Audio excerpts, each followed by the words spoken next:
आणि आता विकास की गंगा भारत के घर घर में पहुंचाने वाले आधुनिक युग के प्रधान सेवक, भारत के भाग्य विधाता, जन जन के नायक, माताएं बहनों के आधार, युवाओं के आशा स्थान, ऊर्जादायी करोड़ों लोगों के प्रेरणा स्थान, देश के गौरव, भारत माता के सपूत, विश्व नेता, तेजस्वी, सबसे यशस्वी लोकप्रिय पंतप्रधान जी माननीय श्री नरेंद्र मोदी जी, मैं आपको अनुरोध करती हूं कि आप अपनी तेजस्वी वाणी से हमको मार्गदर्शन करें। भारत माता की, भारत माता की, भारत माता की जय भवानी, जय भवानी।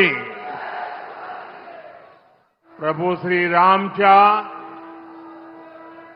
पदस्पर्शाने पवित्र नाशिक नगरीला माझा नमस्कार। मैं भगवान त्र्यंबकेश्वर और माता रेणुका को श्रद्धापूर्वक नमन करता हूं। आज महाराष्ट्र विधानसभा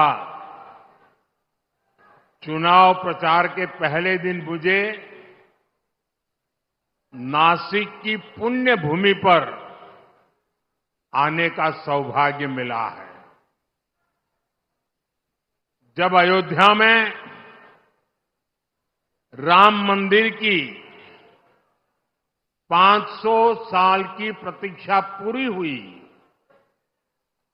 जब प्रभु श्री राम एक बार फिर वापस आए, तो अयोध्या में प्राण प्रतिष्ठा से पहले 11 दिनों के मेरे व्रत अनुष्ठान की शुरुआत भी यहीं नासिक से शुरू हुई थी।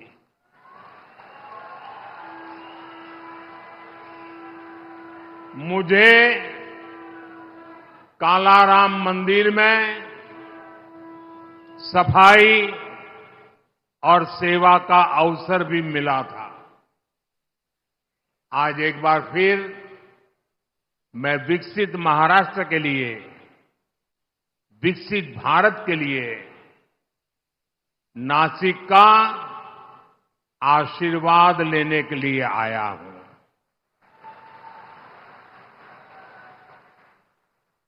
मैं देख रहा हूं नासिक में जनता जनार्दन का ये विशाल जनसमूह महाराष्ट्र का जन जन कह रहा है, भाजपा महायुती आहे तर गती आहे, महाराष्ट्राची प्रगती आहे।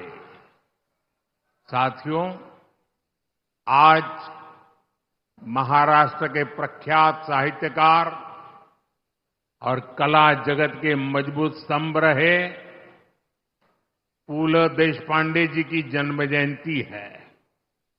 मैं उनका पुण्य स्मरण करता हूं, उन्हें अपनी श्रद्धांजलि अर्पित करता हूं। साथियों, आज हमारा महाराष्ट्र विकास कर रहा है। हमारा देश नए रिकॉर्ड बना रहा है, क्योंकि आज देश में गरीबों की चिंता करने वाली सरकार है। जब गरीब आगे बढ़ता है, तभी देश आगे बढ़ता है।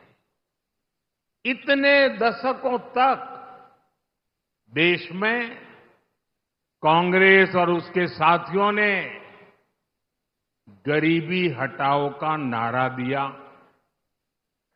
फिर भी गरीब रोटी, कपड़ा, मकान के लिए मोहताज रहा। लेकिन अब केवल 10 वर्षों के भीतर भीतर देश के 25 करोड़ लोग गरीबी से बाहर आए हैं।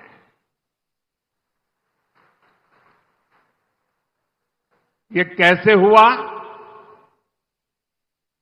ये इसलिए हुआ क्योंकि मोदी की नीयत सही है। मोदी गरीब का सेवक बनकर काम करता है, आपका सेवक बनकर काम करता है। ये इसलिए हुआ क्योंकि गरीब के खिलाफ ये लड़ाई केवल मोदी ने नहीं, देश के गरीब ने भी लड़ी, आप सबने लड़ी। आज महाराष्ट्र में 50 लाख से ज्यादा महिलाओं को उज्ज्वला योजना के तहत मुफ्त गैस कनेक्शन दिए गए हैं। जल जीवन मिशन के तहत राज्य के 1.25 करोड़ से ज्यादा घरों में नल से जल ये सुविधा मिलने लगी है। आज महाराष्ट्र के लगभग 7 करोड़ जरूरतमंदों को हर महीने मुफ्त राशन मिल रहा है।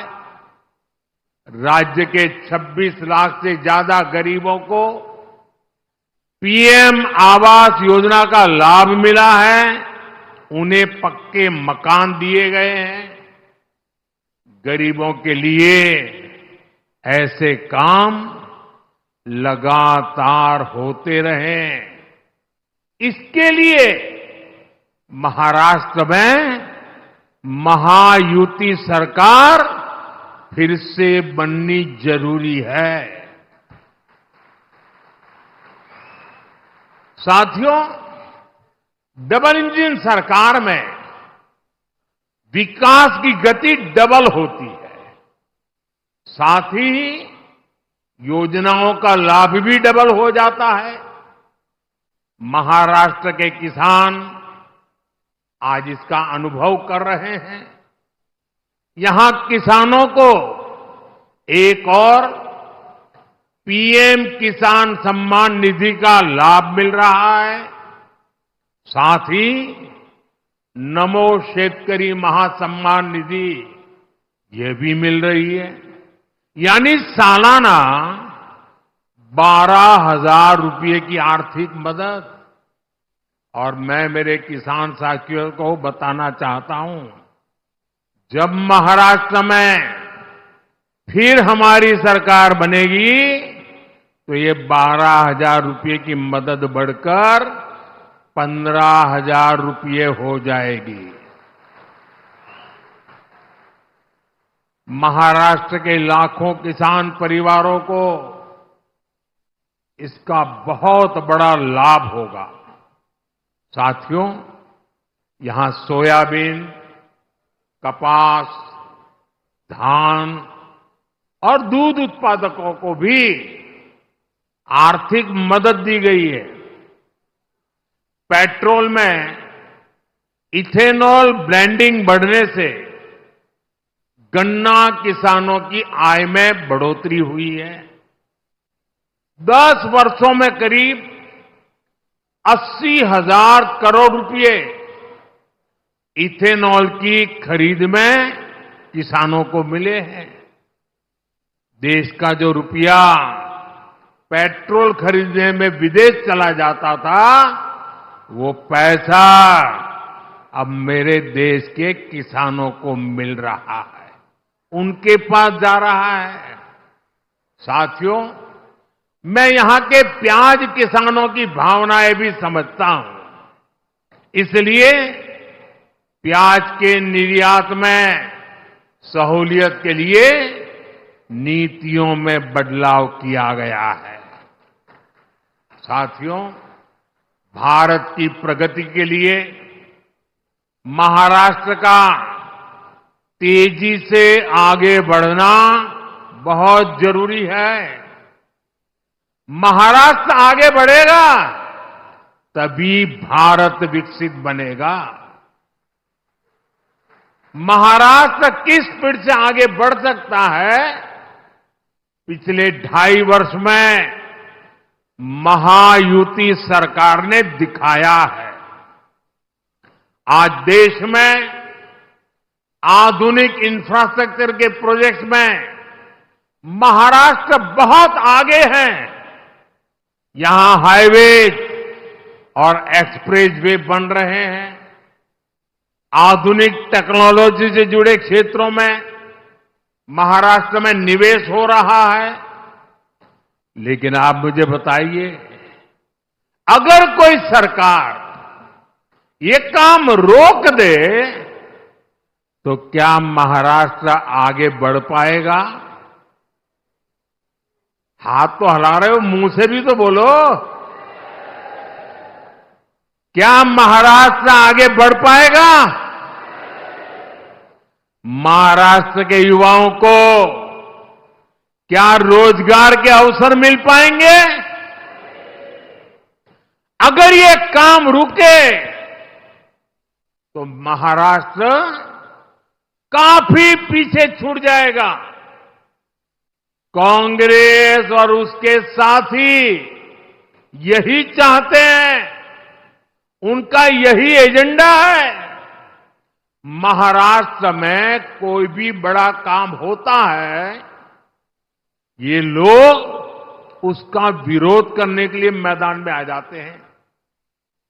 इन्होंने अटल सेतु का विरोध किया, इन्होंने वाटवन पोर्ट पर भी रोक लगाने की कोशिश की, इन्होंने मेट्रो परियोजनाओं को लटकाया।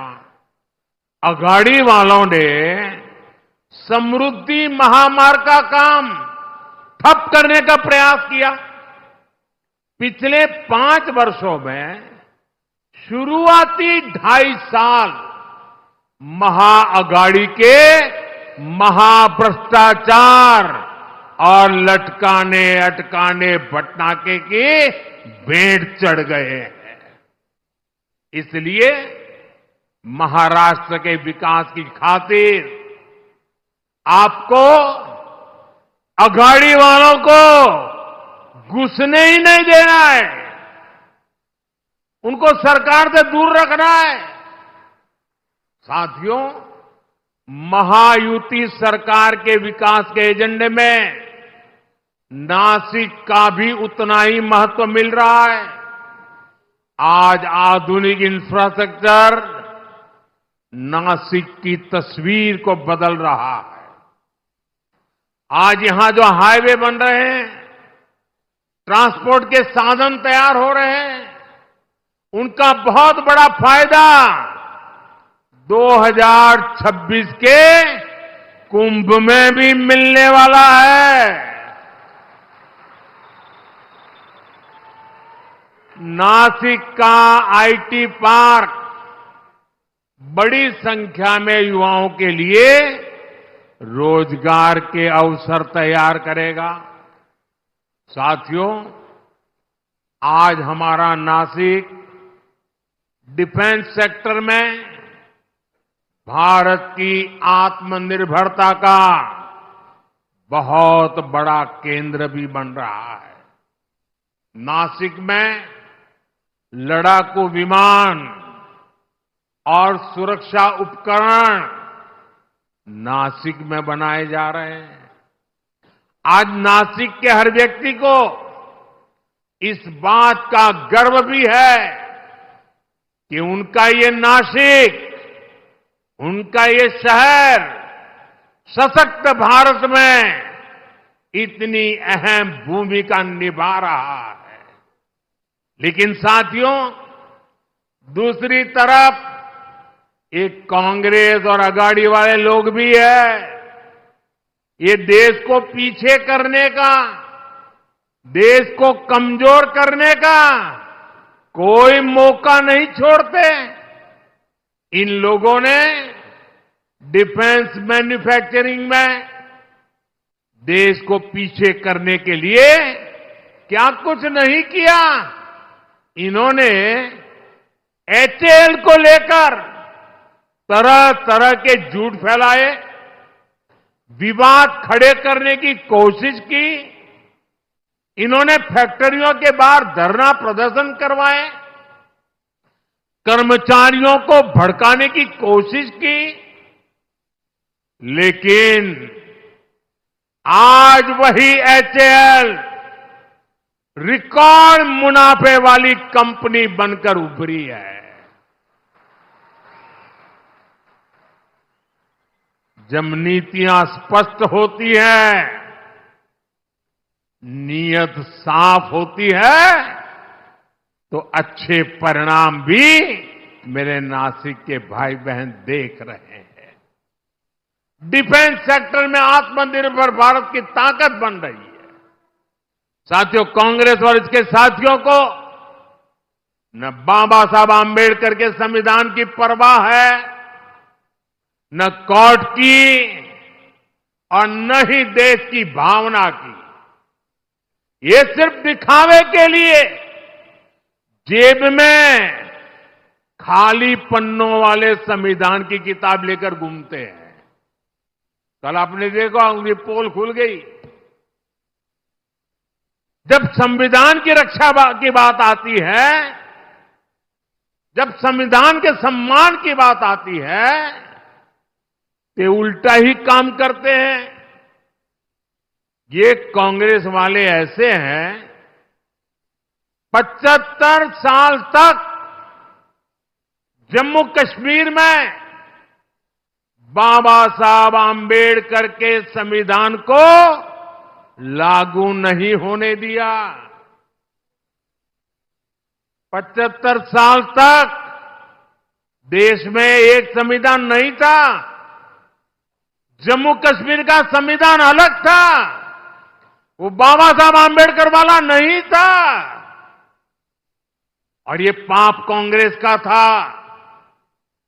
कांग्रेस ने आर्टिकल 370 की ऐसी दीवार बना दी थी कि बाबा साहब आंबेडकर का संविधान वहां घुस ही नहीं सकता था। भाजपा एनडीए ने आर्टिकल 370 को हटाया और एक देश, एक संविधान लागू किया। और मेरी बाबा साहब आंबेडकर को सबसे बड़ी श्रद्धांजलि है।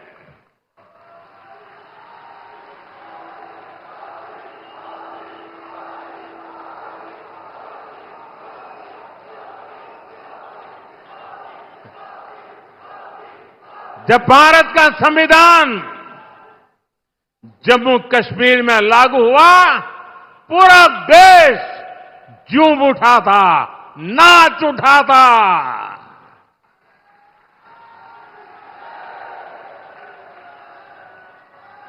मैं जरा मेरे नासिक के लोगों को पूछना चाहता हूं, नासिक के लोग बताइए, क्या आर्टिकल 370 हटने से आपको खुशी हुई कि नहीं हुई? जरा जोर से बताइए, खुशी हुई कि नहीं हुई? ये कांग्रेस वालों के कान फट जाए ऐसे बोलिए, खुशी हुई कि नहीं हुई? आपको खुशी हुई, लेकिन कांग्रेस और उसके साथियों के पेट में चूहे दौड़ने लग गए। उनको दर्द हो गया। आपने टीवी पे देखा होगा, 2-3 दिन पहले जम्मू कश्मीर की विधानसभा में कांग्रेस और इसके साथियों ने 370 फिर से लागू करने के लिए हंगामा किया। ये लोग फिर चाहते हैं कि जम्मू कश्मीर से बाबा साहब आंबेडकर का संविधान फिर से जम्मू कश्मीर से निकाल दिया जाए, हटा दिया जाए। ये लोग फिर चाहते हैं कि वहां दलितों को, वाल्मीकि समाज को जो आरक्षण 75 साल बाद मिला है, उसे छीन लिया जाए। संविधान के विरुद्ध, दलितों, पिछड़ों, आदिवासियों के विरुद्ध इसी साजिश में जितनी गुनहगार कांग्रेस है, उतने ही अगाड़ी के उनके बाकी साथी दल भी है। साथियों, चुनाव के समय पार्टियां अपने कामकाज का हिसाब देकर जनता के बीच जाती है। बीजेपी और महायुति भी लगातार अपने काम का हिसाब दे रही है, लेकिन बीजेपी का मुकाबला करने के लिए कांग्रेस के पास एक ही तरीका है। कांग्रेस उसके साथियों की झूठ की दुकान, यही दुकान इन दिनों कांग्रेस और उसके चेलों ने महाराष्ट्र में लगाई है। कांग्रेस ने कर्नाटका, तेलंगाना और हिमाचल में भी यही झूठ की दुकान सजाई थी, और वहां क्या हाल हुआ? चुनाव खत्म हुए, दुकान का शटर गिर गया। वादे पूरा करना तो दूर, कांग्रेस शासित राज्यों में हाल ये है कि सरकार चलाने के पैसे इनके पास नहीं है, तनख्वाह देने के पैसे नहीं है। खर्चों के लिए और अपनी जेबें भरने के लिए जनता पर टैक्स बढ़ाया जा रहा है, जनता से वसूली हो रही है। जनता भी इनकी असलियत जान गई है। महाराष्ट्र की जनता भी देख रही है कि एक तरफ महायुति का घोषणा पत्र है, वहीं दूसरी तरफ महाअगाड़ी का घोटाला पत्र है। क्योंकि ये पक्का है, जहां कांग्रेस और उसके साथी होंगे, वहां घोटाला होगा ही होगा। ये लोग ऐसी योजनाओं की घोषणा करते हैं जिसमें से ज्यादा भ्रष्टाचार हो सके। आप महाराष्ट्र में इन लोगों को ये सारा पाप फिर से करने देंगे क्या? करने देंगे क्या? ये धोखेबाजी महाराष्ट्र की जनता के बीच चलेगी क्या? साथियों, पूरे देश ने कांग्रेस की हरकतों के कारण उसे पूरी तरह से खारिज कर दिया है। कांग्रेस अब ऑल इंडिया कांग्रेस नहीं बची। कांग्रेस अब परजीवी कांग्रेस बन चुकी है। ये कांग्रेस पार्टी अब केवल बैसाखियों पर ही जिंदा है। महाराष्ट्र हो, उत्तर प्रदेश हो, बिहार हो, झारखंड हो, ज्यादातर राज्यों में कांग्रेस दूसरी पार्टियों के सहारे ही चुनाव लड़ने की हालत में है। वो अपने पैरों पर खड़ी नहीं रह सकती। इसलिए साथियों, कांग्रेस ने राजनीति में खुद को बचाने के लिए अपना सबसे बड़ा हथियार चला है। ये हथियार है एससी, एसटी, ओबीसी समाज की एकता तोड़ो, एकता तोड़ो और राज छीनो। कांग्रेस के लोग जनजातीय समूह, शेड्यूल ट्राइब, हमारे आदिवासी, एसटी को बांटना चाहते हैं। कांग्रेस के लोग हमारे दलित भाई बहन, एससी को बांटना चाहते हैं। कांग्रेस के लोग ओबीसी को बांटना चाहते हैं। साथियों, कांग्रेस के रहते ओबीसी कभी इतना एकजुट नहीं हो पाया। ओबीसी को आरक्षण भी तभी मिला जब कांग्रेस सरकार हटी। नेहरू जी के समय में कांग्रेस ने ओबीसी को अलग अलग जातियों में बांट करके रखा। फिर इंदिरा गांधी जी का भी वही रवैया था। बाद में राजीव गांधी जी आए। इन लोगों ने कभी ओबीसी को एकजुट नहीं होने दिया। और 90 के दशक में जैसे ही ओबीसी एकजुट हुआ, ओबीसी एक ताकत बना, ओबीसी अपने हकों के लिए जागरूक बना, ओबीसी देश की भलाई के लिए कुछ करने के लिए आगे आया। और इसका पहला नतीजा क्या आया? जैसे ओबीसी ताकतवर बना भारत में, उसके बाद कांग्रेस की पूर्ण बहुमत वाली सरकार बनना बंद हो गया, उनका शटर गिर गया। और इसलिए कांग्रेस को ऐसा गुस्सा है कि ये ओबीसी ओबीसी ओबीसी आया कि हमारी दुकान बंद होती गई। और इसलिए कांग्रेस चाहती है कि ओबीसी समाज को कमजोर कर दो भाई, उनकी एकजुटता को समाप्त कर दो। कांग्रेस का स्पष्ट मत है कि ओबीसी कमजोर होगा तभी कांग्रेस के लिए सत्ता का रास्ता खुलेगा। इसलिए कांग्रेस ओबीसी को बांटकर उनमें दरारें पैदा करना चाहती है।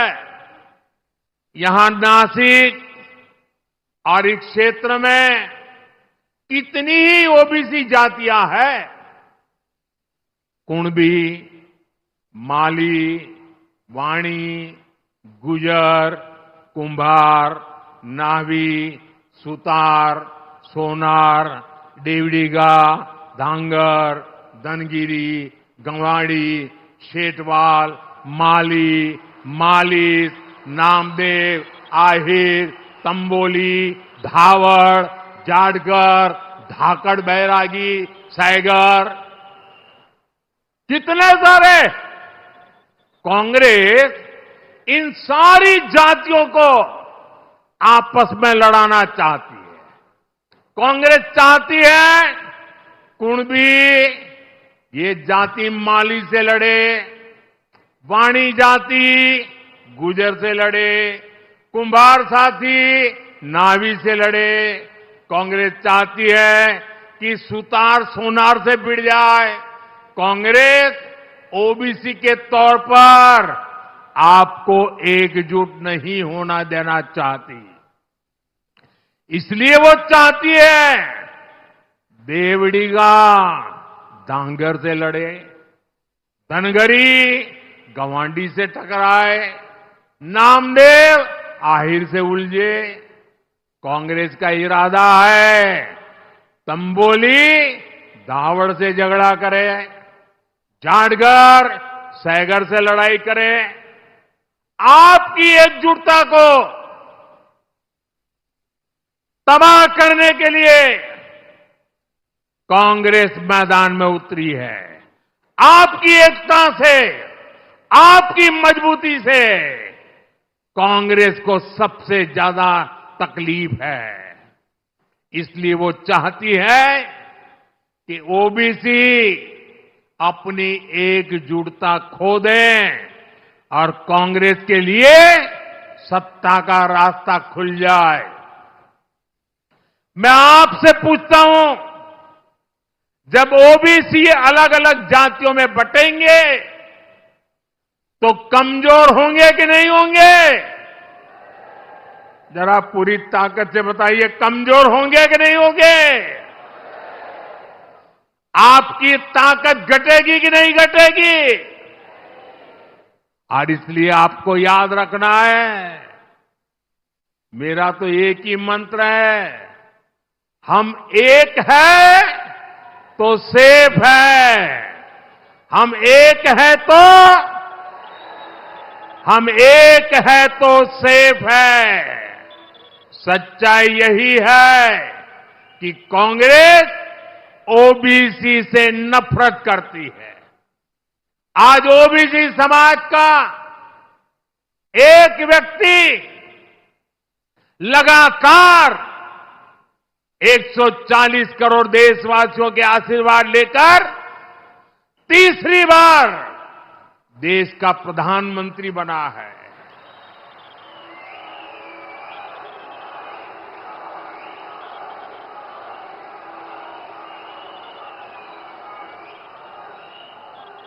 कांग्रेस को हजम नहीं हो रहा है, ओबीसी, वो भी इतनी छोटी जाति का, वो कैसे प्रधानमंत्री बन गया और 60 साल के बाद तीसरी बार बनने वाला बन गया?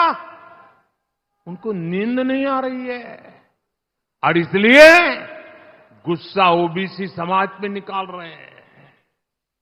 साथियों, यहां हमें आशीर्वाद देने के लिए इतनी बड़ी संख्या में माताएं, बहनें, बेटियां आई है।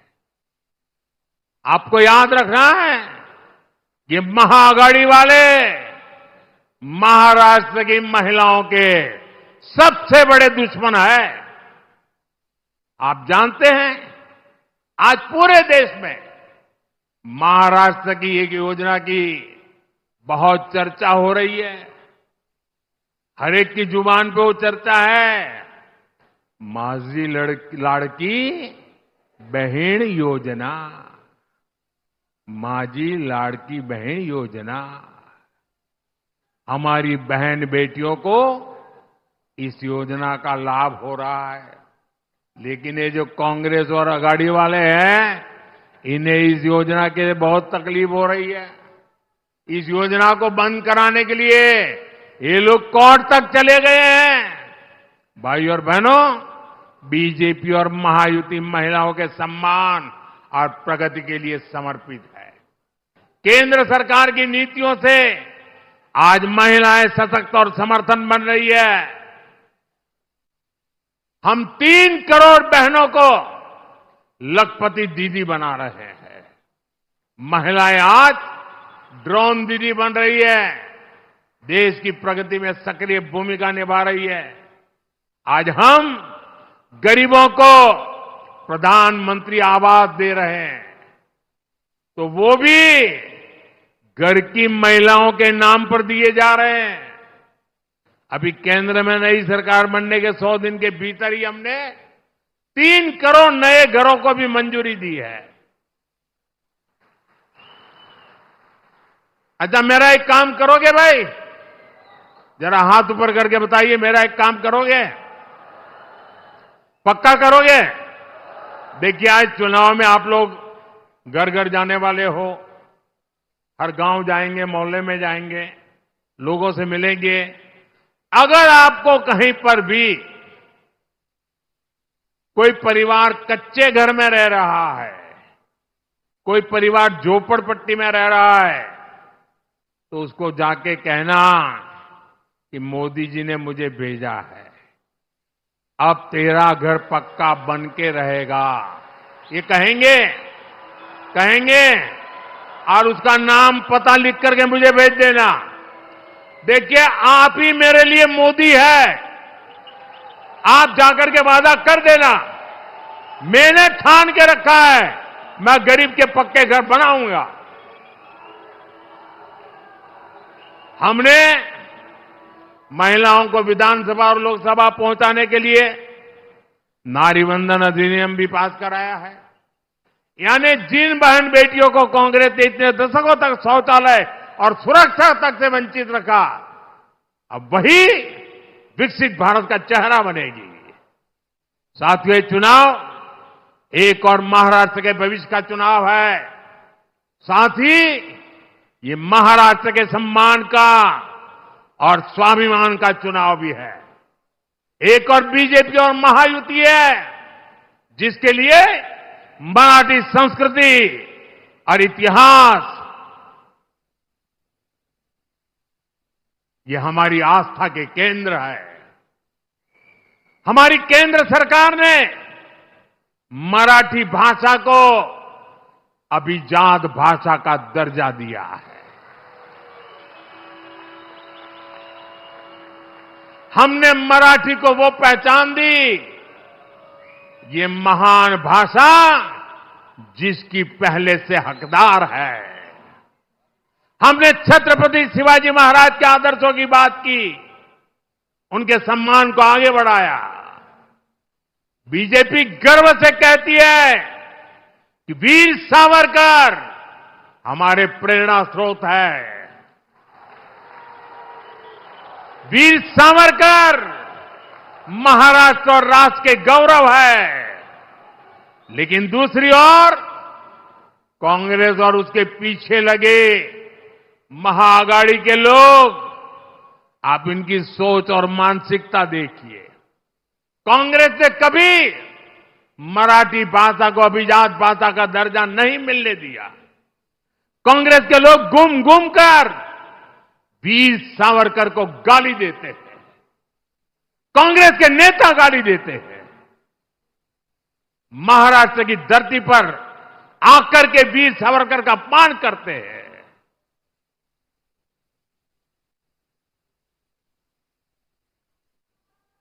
और मैंने सुना है कि महाराष्ट्र के आघाड़ी के कुछ नेताओं ने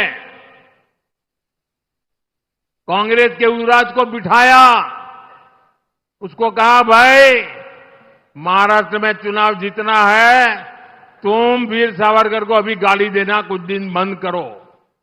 उसके मुंह पे ताला लगाया, गाली बोलना बंद करो। और ये देखिए आघाड़ी वाले, सबसे बड़ा दुर्भाग्य ये है कि सावरकर की विरासत का दम भरने वाले आज आघाड़ी में कांग्रेस के साथ खड़े हो गए हैं। मैं कांग्रेस के महाआघाड़ी वाले साथियों को चुनौती देता हूं। ये चुनौती मेरी महाआघाड़ी वालों को है। ये पार्टियां कांग्रेस के युवराज के मुंह से, कांग्रेस के नेताओं से वीर सावरकर के तप, त्याग, बलिदान के कम से कम 15 मिनट रोज अपने भाषण में प्रशंसा करके जरा दिखा दे। एक युवराज कभी भी वीर सावरकर की प्रशंसा करने की हिम्मत नहीं करेगा। वीर सावरकर की काले पानी के दिन काल कोठी में बताए उनका वो कठिनतम समय और देश की आजादी के लिए लिया हुआ प्राण। कांग्रेस सब कुछ खारिज करती है। महाआघाड़ी वाले दल कांग्रेस से वीर सावरकर के काले पानी वाले दिनों की जरा प्रशंसा करके दिखाए। आजादी की लड़ाई में वीर सावरकर ने कितने ही क्रांतिकारियों को प्रेरणा दी। महाआघाड़ी वाले दल कांग्रेस से ऐसे प्रेरणादायी वीर सावरकर की तारीफ करवाकर जरा दिखाए। साथियों, देश और महाराष्ट्र की राजनीति में बाला साहब ठाकरे का योगदान अतुलनीय है। लेकिन कांग्रेस के नेताओं के मुंह से बाला साहब की प्रशंसा भी उसके लिए एक शब्द नहीं निकलता है। मैं आघाड़ी में कांग्रेस के दोस्तों को ये भी चुनौती देता हूं, वो कांग्रेस के नेताओं से युवराज के मुंह से बाला साहब ठाकरे की, उनकी विचारधारा की सार्वजनिक रूप से प्रशंसा करके दिखाएं।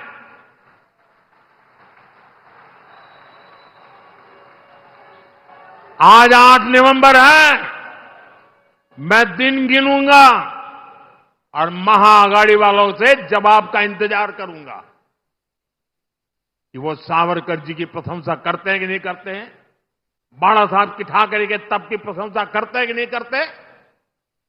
महाराष्ट्र भी देखेगा और हम गिनेंगे, आप भी गिनना। साथियों, इस चुनाव में आपको बीजेपी और महायुति के उम्मीदवारों को विजयी बनाना है। मैं आपसे आशीर्वाद मांगने के लिए आया।